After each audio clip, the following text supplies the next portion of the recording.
Hey guys, today I have a boss kill video for you. We just killed Sludgefist on Mythic, and the recent round of nerfs really made this fight a lot more doable for a lot more guilds. So today I'm going to talk about how I approach the fight and give you guys some helpful tips.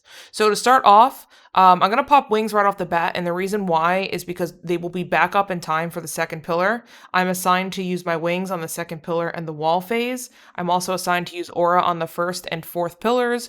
So with that being said, really try to maximize your wings uptime because there's a lot of healing that goes out or needs to go out in this fight, even if you 5 heal it. We also don't have a shaman, so it really makes this fight extra difficult. So yeah, you definitely want to maximize that. You could also most likely pop a potion at the beginning of the fight. It kind of depends on your group's DPS. We were just barely kind of meeting the range timer, so I could have popped a pot at the beginning to get it up again for the last 30 seconds of the fight. I was a little nervous as the timing, so I didn't because I needed it for a specific moment.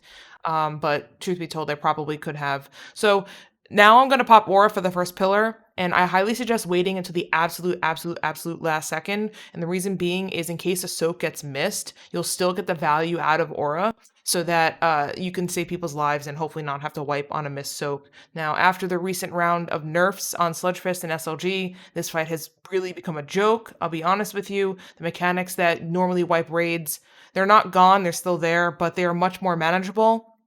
And it really eliminates a lot of the individual error in this fight, which is really the only difficult thing about it, because I don't necessarily think the DPS check is that hard at this point in the expansion. So yeah, so just, keep that in mind. Aura can really give you some like double value out of it. It's not just for the pillar slam. So what I like to do here is I also like to try to save a Holy Shock and some Word of Glories for the people who get gripped in, especially because they're usually like clothies or leather. So you really want to help them out so that when the mechanics overlap, you can just get them up really quickly. There have been quite a few times where they get gripped in, they lose a lot of health, and then they get pushed back and they die. So just watch that. Here's the second pillar. I'm going to wings this a little bit early to try to top people off. You need to make sure that people are topped before the slam, but you also need to make sure people are topped before the Colossal Roar because that also does a lot of damage. And to be quite honest with you, a lot of our wipes came from people just randomly dying to stuff like that. So you really need to make sure you use your Holy Shocks and your Wogs to just get the low people up. Don't always just use it on Light of Dawn. You kind of have to use your own judgment. So whenever you're attached to melee here, another thing too is to keep in mind, yes, it's super important for you to stay in melee at all times, but I actually think the damage in this fight is more important than the heals. So really try to do your best and your part to let your DPS stay attached to Sludgefist as much as possible, because even though healing is very intense on this fight, you live or die basically by your DPS, and if you can make the enrage timer, because it is a little bit tight. So definitely do whatever you can to position yourself to give your partner the best opportunity to do damage. And if you need to follow them, if you need to run a little bit further away from the the slams, like do that. If you need to run through some rubble to let them get to the boss faster, like just do it. You can use freedom on yourself or on anybody that needs to run through rubble. It'll help them move through faster. You can also bop the people that get stunned, but I don't suggest doing this because as you see later in this fight, I actually use bop to help with one of the chain grabbing mechanics. So I'll talk about that in a little bit.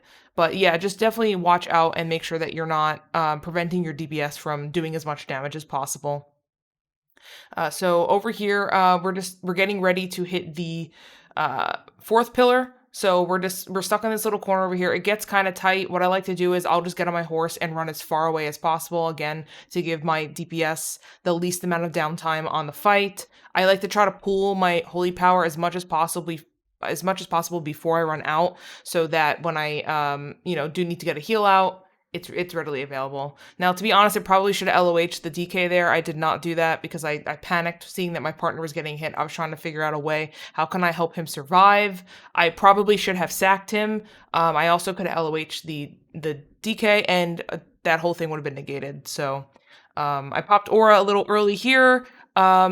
Definitely is going against the advice that I gave earlier, but again, I kind of panicked in that small moment. Doesn't matter because we soaked everything anyway, but the little things like this add up, especially if this is like a pre-nerf Sludgefist.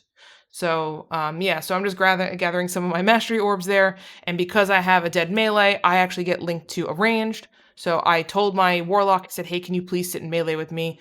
When you do that, just make sure you give them a second to get their casts off. I almost killed him with the chain link there. I mean, we had a lot of room, but just be respectful. Give the range some time to get to you, and don't be afraid to be vocal.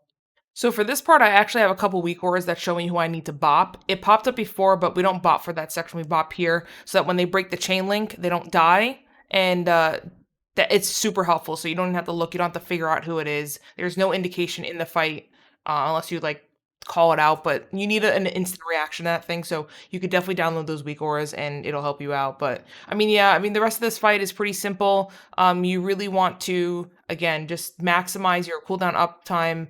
Don't forget to use a pot later in the fight because you're going to need the extra healing.